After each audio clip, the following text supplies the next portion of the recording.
Nature Québec et la Société pour la nature et les parcs ont dévoilé aujourd'hui un rapport évaluant l'action du Québec en matière de protection de la biodiversité. Il s'agit d'un premier bilan plutôt négatif. De façon générale, le grand constat, c'est que si les tendances se maintiennent, les objectifs d'Aichi, les 20 objectifs d'Aichi ne seront pas atteints au Québec. L'objectif concernant les zones protégées inquiète les experts. Alors que les cibles internationales prévoient la création d'aires protégées sur 17 % du territoire et 10 % des zones marines, le Québec est loin du compte. Il protège uniquement 9,16 % de son territoire et 1,3 % du milieu marin. Et pour atteindre 17 % en 2020, c'est dans 5 ans, là, donc la marche est très haute à franchir.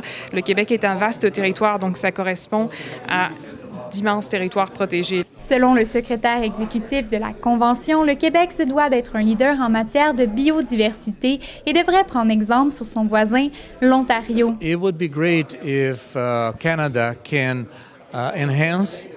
Ce serait bien si le Canada pouvait améliorer ses stratégies et ses mécanismes pour en faire quelque chose de similaire au Québec, mais aussi inspirer les autres provinces qui, actuellement, n'y font rien.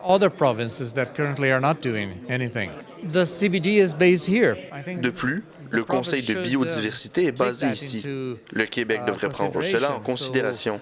Lorsqu'un pays est l'hôte d'une convention, on s'attend à ce que la ville, la province et le pays qui est hôte soient très actifs.